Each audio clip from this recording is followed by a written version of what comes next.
Well, Simon, thank you very much, and ladies and gentlemen, good morning. Can I thank you for the opportunity to come and address you? It's a privilege and it's such an important occasion, it's such an important time for New Zealand. May I recognise His Excellency Professor Wang Shilong, Chinese Ambassador to New Zealand, and thank you for your words earlier, Ambassador. I enjoyed listening to them so very much. To Fran and Simon and New Zealand Inc. and the Chamber, thanks for your efforts and work in bringing people together.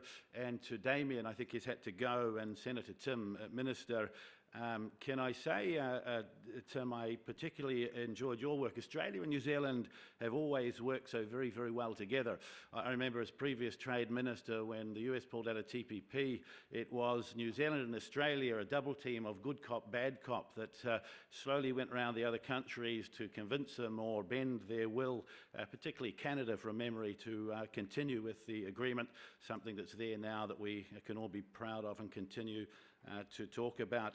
As competitive as we are, it's in our mutual benefit to find ways to work together internationally, particularly when it comes to trade, and so I thank you for that relationship.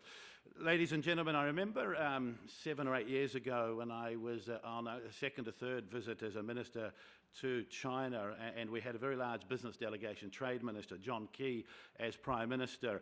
I was there with Nathan Guy, who I think's in the room, Nathan, and he and I were working on getting fresh meat imports agreed into China, as well as pushing towards the upgrade of the FTA. We had a very large business delegation, and I remember somebody for their first business trip to China remarked to me that we were being treated so very, very well by our hosts. There were banquets and state functions and motorcades, and this person asked whether it was because we were so important as our #1 trade partner with China. I said to them at the time, well, China is many countries' #1 trade partner, and I think there are 7 or 8 other state or country visits here in Beijing this very week alone when New Zealand was there. It was an important lesson. We're one of many, and that nobody owes us a living. New Zealand must be out and about on the world stage, opening doors and levelling the playing fields for our exporters to find new and exciting opportunities. And it's the New Zealand government's job to do this relentlessly and often.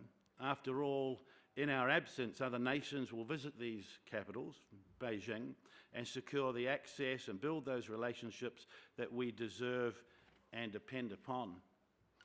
Trade is the great leveller. It's how we afford things at home, how we build schools and hospitals and employ more teachers and nurses, policemen and policewomen. It creates jobs and lifts standards of living for all New Zealanders.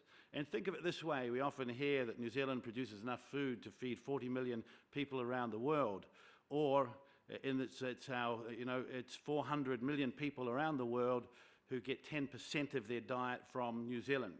High quality, safe food and fibre, protein that has a reputation and that consumers internationally rely upon. New Zealand has escalating government debt forecast to reach 97 billion from just 17 billion 6 years ago. And it's through a combination of careful government spending and growth in the economy that we can stop borrowing to pay for New Zealand's day-to-day expenses, and trade has a vital role to play in this. When I was Trade Minister towards the election, we launched Trade Agenda 2030, focused on greater access for Kiwi exporters. It focused on the upgrade of the China FTA, on completion of the TPP or the CPTPP, on FTAs with the UK and the EU, and agreements with the US in China. It talked about taking the public with us and as we open up international doors. In turn, the Labour government embarked upon the Trade for All discussion with New Zealanders about why trade was important. And public trust has now been restored. There are no more protests, and consensus amongst the major parties in Parliament over the importance of trade exists. It will be important to us in the future to ensure that consensus remains so that our businesses can go out and trade more, and New Zealanders can understand and believe the government has their best interests at heart. But given the challenges that the New Zealand economy faces, time for discussion documents focused on domestic audiences is over. The coming 5 years must be about operationalising these agreements and exporting more. We should measure our success and the quality of these agreements on the amount that we export. Balance of trade and export growth will tell the story of how New Zealand is faring on the world stage.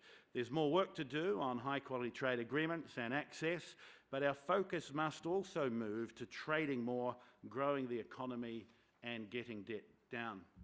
From our largest companies exporting meat and dairy, kiwi fruit, wine, to the growing tech sector, services and much more. We need to seek out that great Kiwi story, that great Kiwi business story, large and small, share them with the world and help these companies grow and prosper. It's something we've always done well, something Kiwi businesses do well. Recent trade missions are welcome, but there should have been more of them, and there must be many more of them in the future.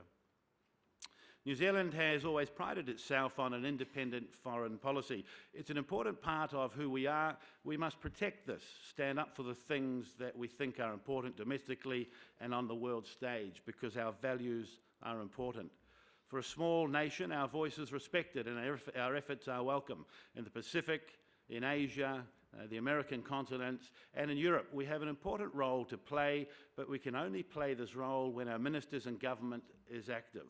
During COVID, when many other countries continued to engage, we were locked away from the world for longer than others. And so a huge effort will be required in the coming years to claw back that was lost by our absence. Trade and foreign affairs are actively linked and must go hand in hand. We owe it to the many Kiwis who worked hard and sacrificed over the last 6 years to take this responsibility seriously. New Zealand's always benefited from a rules-based approach to trade. It's why our trade with countries we have FTAs with has grown exponentially compared to those we don't. The exceptionally high-quality FTA with China is a very good and obvious example of this. And under a national government, New Zealand will remain committed to both bilateral and a multilateral system of trade. The TPP and CPTPP are also examples of this, where countries are willing to commit to a rules-based approach and a high-quality trade deal. They should be welcomed into existing architecture. Regional trade infrastructure brings down barriers, enhances cooperation, and means that the people of a region prosper. And the next national government will be committed to greater stability through trade.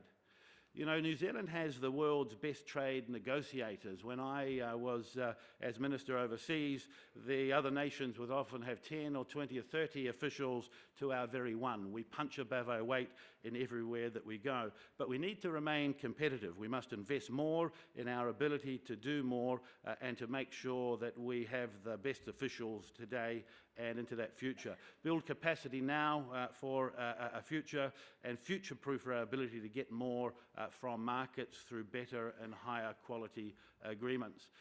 Ladies and gentlemen, it's a pleasure to be here.